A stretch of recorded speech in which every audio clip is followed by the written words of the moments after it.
We are at an archaeological site called Izbet Sartah, which is located in the town of Rosh Ain. If you have been to Israel or are interested in places to visit, you have probably not heard of this place. Although the site is very close to Tel Aviv, a 20-minute drive away, it is just another archaeological site among hundreds of sites that have been excavated in Israel. However, what is essential is invisible to the eye, as the Little Prince says in Antoine de Saint-Exupéry classic book. At this location, over 3,000 years ago, a dramatic event occurred that changed the history of the people of Israel and their religious perspective. Now, follow me to see the great findings of this place.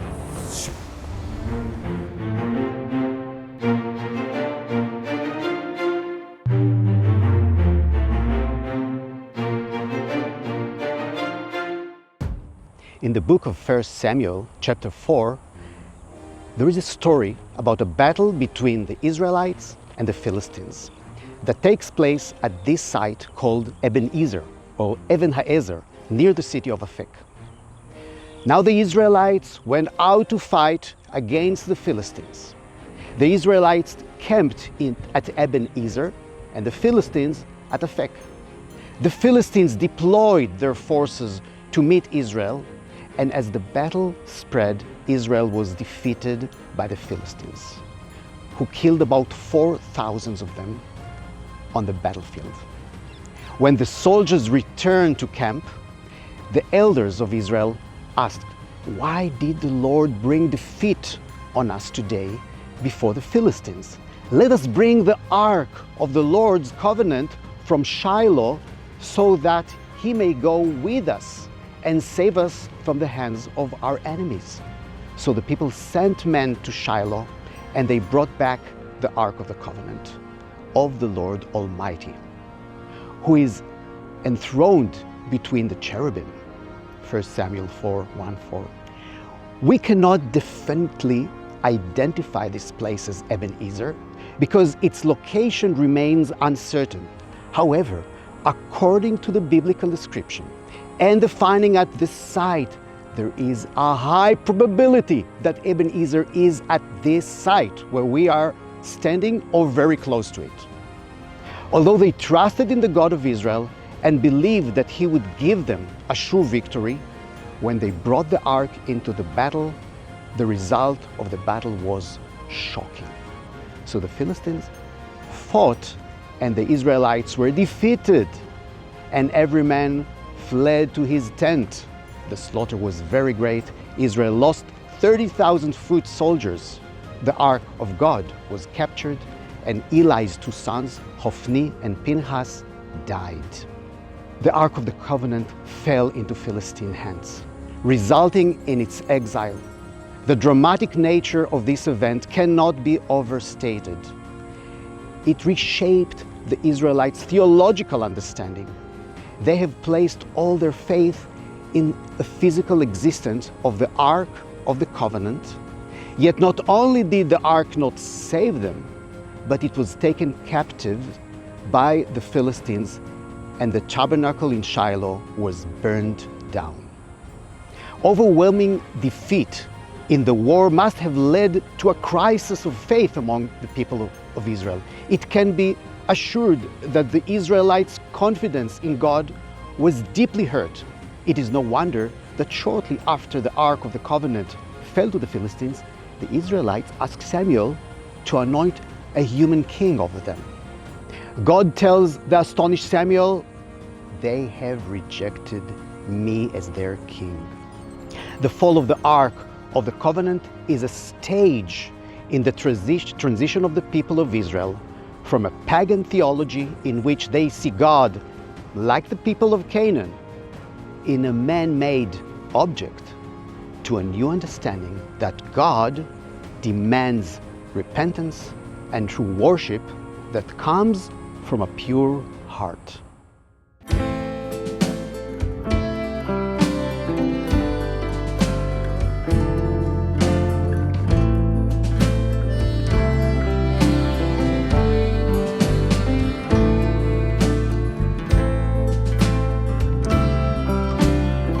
The name of the site is Izbet Sartah, which in Arabic means a seasonal place where the farmers come during the plowing and harvest. They don't live here.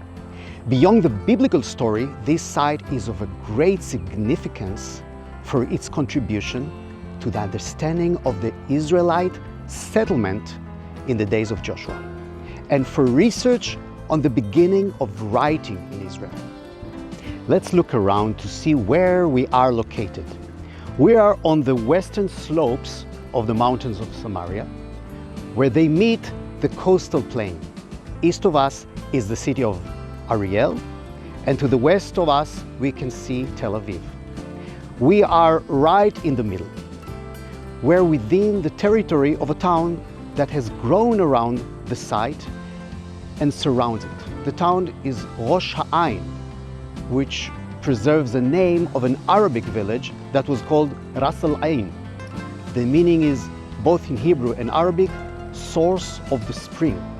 Indeed, right below us is the Yarkon spring, which is the largest spring in the center of the country. Only the springs of the Jordan River that flows at the foot of Mount Hermon are larger. Near the spring is one of the most important tells in Israel, Tel Afek. The name Afek is mentioned in Egyptian writing as early as the 20th century BC and in the chronicles of the kings of Egypt from the late Bronze Age. Its importance continues even during the time of the kings of Assyria, up to Herod and later the Muslim periods. In the Bible, Afek is mentioned several times, but is not of significant importance, except for the Battle of Eben-Ezer.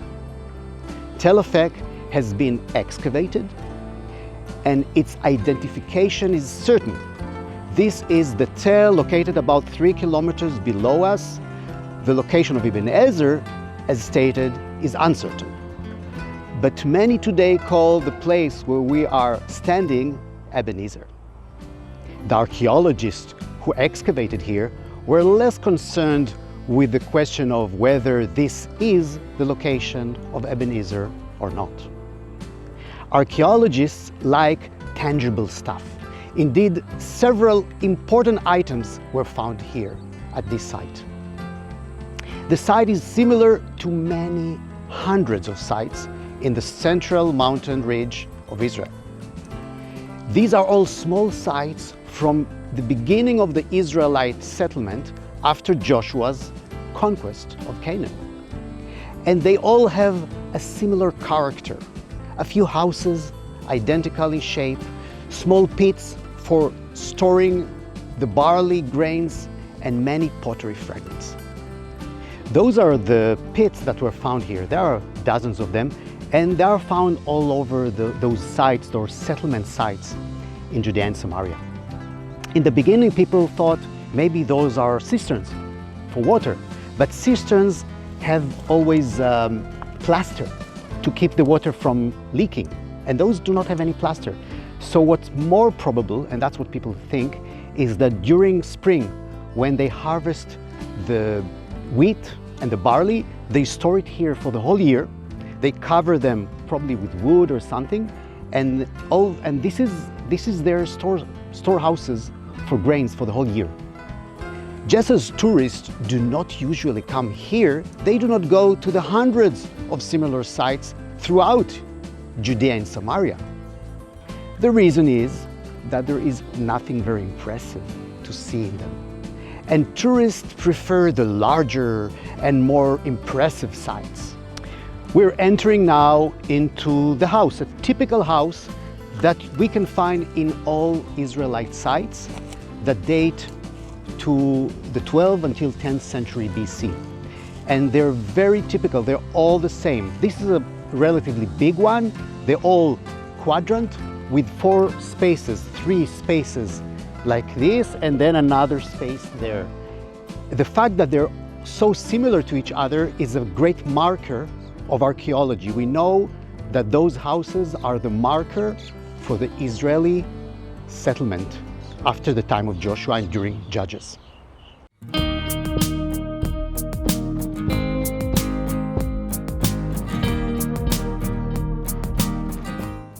But what makes this site particularly important from an archaeological point of view is a small broken piece of pottery that was discovered in one of the pits. A boy from the excavating team found a piece of clay that in the beginning did not seem special, but he noticed what looked to him like engraving on the pottery. He washed the clay, and after closer examination, they were able to decipher letters of a Proto-Canaanite inscription, which was the alphabet used by the Israelites in Canaan. So as you can see, there are dozens of pits that are storehouses for grains. And in one of them, probably this little boy, young boy, found that little piece of clay that was so important.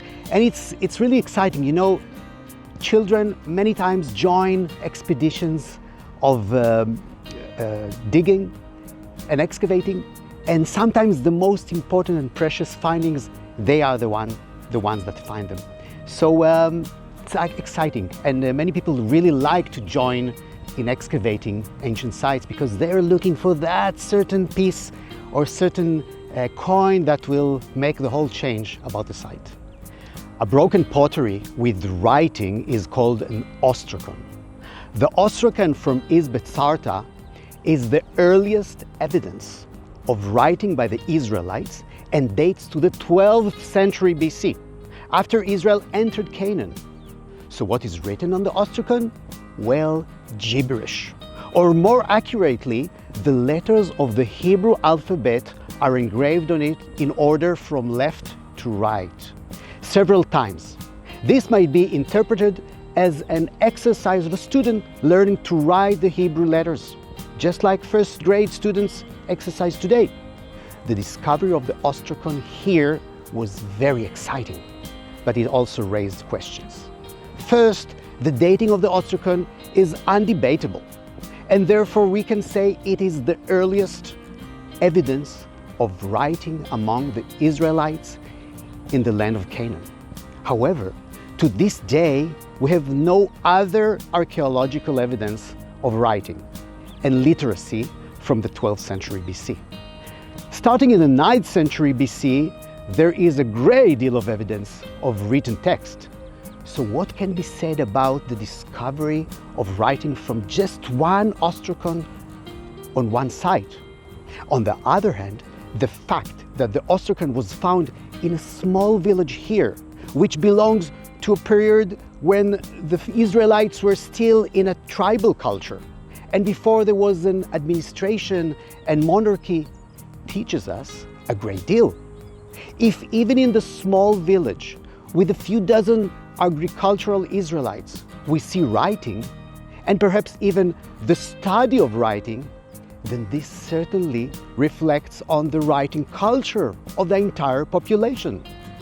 Even if we find no further evidence like this, the fact that there are literate people in the small village says a great deal about the people in the village.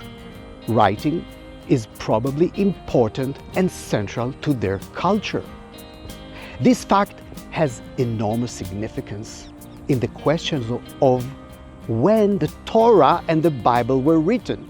Many scholars do not accept that Moses wrote the Torah because it is unlikely that writing and literacy existed among nomadic people in the desert.